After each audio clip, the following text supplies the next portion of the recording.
नमस्कार मित्रांनो, only education या यूट्यूब चॅनलमध्ये मी मेघा पारसेवार आपल्या सर्वांचे मनपूर्वक स्वागत करते।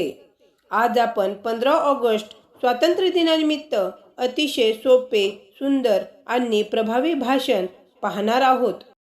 आदरणीय मुख्याध्यापक सर, माननीय शिक्षक वृंद, उपस्थित पालकगण आणि माझ्या प्रिय मित्र आणि मैत्रिणींनो, सर्वांना माझा सप्रेम नमस्कार। आज मी आपल्या सर्वांसमोर भारताच्या स्वातंत्र्य दिनानिमित्त काही मनोगत व्यक्त करण्यासाठी उभी आहे। सर्वप्रथम आपणा सर्वांना 15 ऑगस्टच्या मनपूर्वक शुभेच्छा। 15 ऑगस्ट 1947 हा आपल्या भारताच्या इतिहासातील सुवर्ण दिन आहे।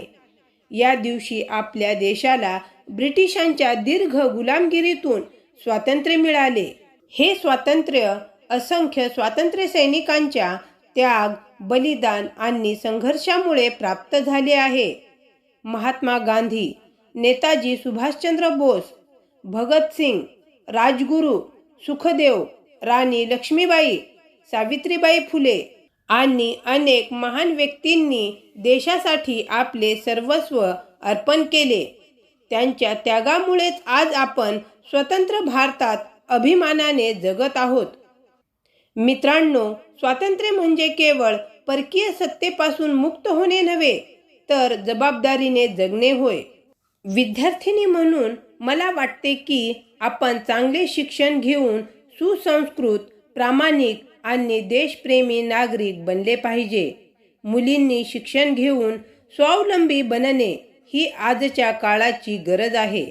शिक्षित मुलगी हे कुटुंबाचेच नव्हे, तर संपूर्ण राष्ट्राचे सामर्थ्य असते। आपला तिरंगा ध्वज हा आपल्या देशाचा अभिमान आहे।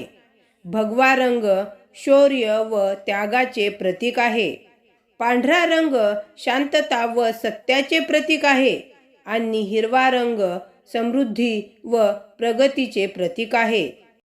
तिरंग्यामधील अशोक चक्र आपल्याला सतत पुढे जाण्याची प्रेरणा देते। आजच्या या पवित्र दिवशी आपण एक सुंदर संकल्प करूया। देश स्वच्छ ठेवूया, पर्यावरणाचे संरक्षण करूया, स्त्री पुरुष समानतेचा आदर करूया आणि भारताला अधिक सक्षम, सुंदर आणि विकसित राष्ट्र बनवण्यासाठी प्रामाणिक प्रयत्न करूया। चला, या स्वातंत्र्य दिनाच्या निमित्ताने आपल्या महान स्वातंत्र्यवीरांना कृतज्ञतेने वंदन करूया आणि आपल्या मातृभूमीच्या गौरवासाठी सदैव कार्य करण्याची प्रतिज्ञा करूया। एवढे बोलून मी माझे छोटेसे भाषण संपवते। जय हिंद, जय भारत।